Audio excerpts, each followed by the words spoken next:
Cell ఫోన్లను పోగొట్టుకున్న బాధితులకు సిఈఐఆర్ పోర్టల్ ద్వారా రికవరీ చేసి అందజేయడం జరుగుతుందని భద్రాద్రి కొత్తగూడెం జిల్లా ఎస్పీ రోహిత్ రాజు అన్నారు. కాగా పోలీస్ శాఖ రికవరీ చేసిన మొబైల్ ఫోన్లను శనివారం ఎస్పీ తన కార్యాలయంలో బాధితులకు అందజేశారు.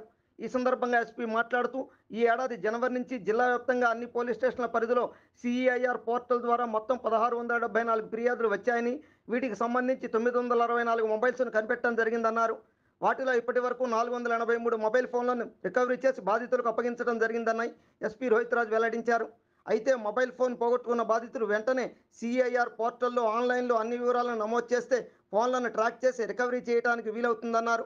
అలాగే జిల్లాలోనే అధికంగా కొత్తగూడెం 3 టౌన్, మణుగూరు పోలీస్ స్టేషన్ల పరిధిలో సిఐఆర్ పోర్టల్ ద్వారా మొబైల్ ఫోన్లను కనిపెట్టి బాధితులకు అందజేయడం జరిగిందన్నారు. ఇందులో భాగంగా కొత్తగూడెం 3 టౌన్ పోలీస్ స్టేషన్లో అధికంగా మొబైల్ ఫోన్లను కనిపెట్టి బాధితులకు చేరేలా కృషి చేసిన కానిస్టేబుల్ విష్ణువర్ధన్ను ఎస్పీ ప్రత్యేకంగా అభినందించారు. ఈ కార్యక్రమంలో SB inspector Nagaraju, IT cell in charge CI Nagarajareddy, IT cell సభ్యులు విజయ్, రాజేష్ తదితరులు పాల్గొన్నారు.